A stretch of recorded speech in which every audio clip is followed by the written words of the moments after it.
Imaginez un monde où, dès l'instant où vous souhaitez vous connecter à Internet, chaque clic, chaque adresse saisie, est scrutée et filtrée à travers le prisme d'une réglementation omniprésente. À peine entrez-vous dans cet espace numérique censé être libre et ouvert, que vous êtes accueilli par des avertissements vous dissuadant d'accéder à certaines pages, sous prétexte de sécurité. Ces pages, peut-être autrefois une source de connaissances ou de divertissement, sont désormais marquées du sceau de l'interdit, non parce qu'elles sont dangereuses, mais parce qu'elles ne se conforment pas aux critères rigides imposés par une autorité centrale. Lorsque vous publiez un contenu, l'acte innocent de partager une pensée, une critique ou une création artistique est subitement devenu un parcours semé d'embûches. Avant même que votre voix puisse atteindre l'oreille d'un auditoire, elle est examinée, pesée, et parfois étouffée sans explication. Votre espace d'expression, autrefois vaste et sans limite, est maintenant encerclé de barrières invisibles, dressées par ceux qui prétendent protéger l'intérêt général.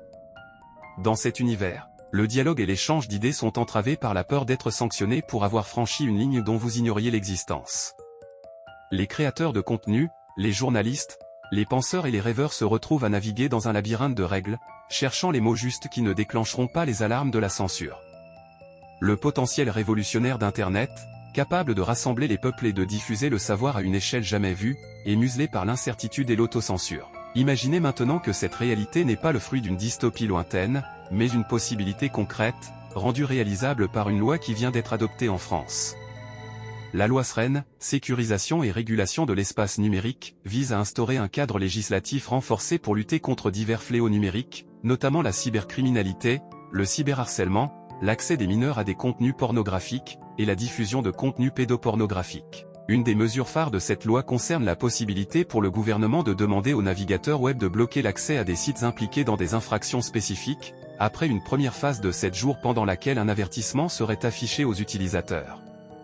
Cette mesure, prévue par l'article 6, a suscité une vive réaction de la part de Mozilla, qui voit dans cette approche une menace pour l'ouverture d'Internet et la liberté d'expression, soulignant le risque de voir ces outils de blocage être potentiellement utilisés à des fins de censure par d'autres gouvernements à l'avenir. Cette loi pourrait ouvrir la porte à des dérives préoccupantes pour les droits et libertés des citoyens.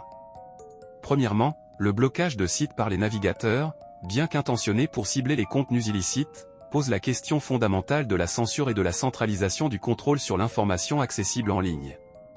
Cette méthode, directement intégrée dans les outils que nous utilisons quotidiennement pour explorer le web, pourrait être détournée pour limiter l'accès à des contenus légitimes sous couvert de sécurité, créant un précédent dangereux pour la liberté d'expression et la neutralité du net.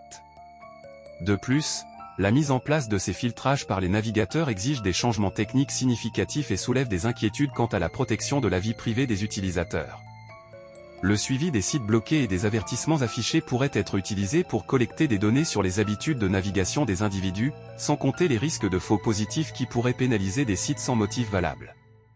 En outre, cette loi risque de renforcer une approche déjà critiquée de la régulation du numérique, où le poids de la modération et du contrôle repose en grande partie sur les plateformes et fournisseurs de services eux-mêmes, souvent au détriment d'une approche plus globale et concertée impliquant tous les acteurs de la société. Seule une mobilisation et un débat public permettront de garantir que les mesures adoptées respectent l'équilibre délicat entre sécurité et liberté dans l'espace numérique, sans compromettre les fondements démocratiques de notre société. Préparez-vous. Abonnez-vous.